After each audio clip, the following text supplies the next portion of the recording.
في الارض وتحط بطن رجلك ووش رجلك وتيجي زي ما تيجي. وادي هدف يعني ضاع للاهلي والنيران الصديقه. اوه المفاجاه في الدقيقه 12 كره بترد وكره في الشباك امامنا عن طريق اللاعب جان جوزيف كومبوس. جان جوزيف كومبوس يسجل هدف في الدقيقه 12. شوف هنا الهدف من الهجمه المرتده والكره اتعملت في عمق دفاعات الاهلي. فرصه جونيور اجاييه يضيع النيجيري فرصه هائله بترد كره امامنا. ادي الكره كره ملعوبه مره ثانيه الكره ملعوبه وادي امامنا هنا من امام قدم احمد فتحي. علي معلول والانضمام في المسانده الهجوميه. وادي الكره معموله من هارون في اتجاه كومبوس جان جوزيف اللي بيسجل في الدقيقه 13. هذا افتكرته في الدقيقه 13 لكن لسه النادي الاهلي يعني قبل الى مصر بقص. هدف مقابل لا شيء للقط الكاميروني. النادي الاهلي قادر على العوده بما يملك الشخصيه وجديه وروح وعدم استعجال وهدف التعادل. الغزال عمرو جمال يسجل هدف التعادل للاهلي.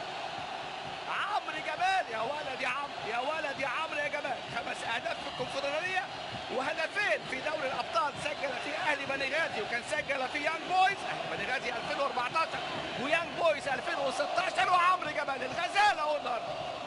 الغزال سجل هدفين في الالومنيوم في كاس مصر والداخليه وسجل في مرمى وادي دجله ولكن يسجل هدفه اللي امامنا هنا يمكن هدفه يمكن اخر هدف اعتقد وادي دجله اللي كان في شهر فبراير. بص عمرو جمال يا ولد يا عمرو يا ولد يا عمرو يا ولد يا عمرو. عنده الشخصيه وعنده التحدي وعنده اثبات الذات.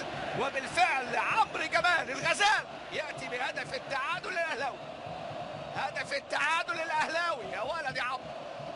عمرو جمال هنا بقى المفاجأة. بعد يتوقع قرار خاطئ عنده جونيور. دايما القرار خاطئ. نتمنى يكون عنده صحة في القرار.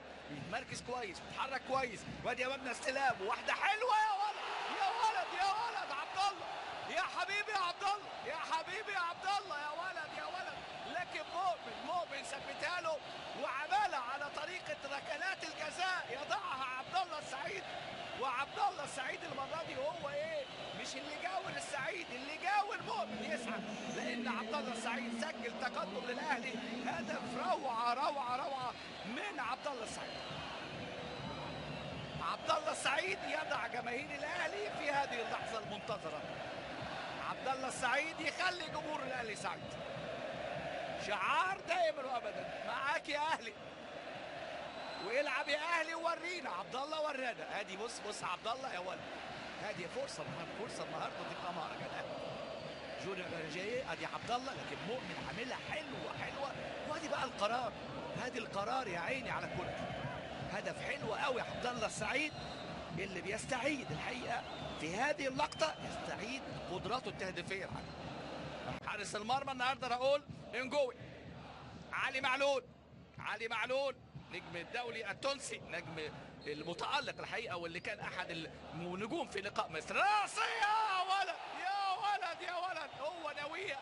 هو نويه الغزال هنا يطير وبضربة راسية يسجل النادي الأهلي الهدف الثالث. علي معلول يصنع والغزال عمرو جمال يسجل. وعيد يا نصر فرح مصر. وهدف الاهلي امامنا هدف الاهلي الثالث. عمرو جمال ضربه راسيه حلوه قوي الهدف. ادي علي معلول واللي حضراتكم كان نجم في لقاء مصر وتونس في تصفيات 2019 في الكاميرون. بص علي معلول عاملها حلوه قوي. وادي امامنا عمرو جمال وكان معاه على فكره سعد سمير في اللقطه الماضيه. لكن تروح لمين؟ تروح لعمرو جمال. الكرة النهارده حابة عمرو جمال عايزة تصالح عمرو جمال. علي معلول تمريرة روعة لفة. شوف حضراتكم اللفة دي بس ايه. وعمرو جمال يوجه علي معلول يلف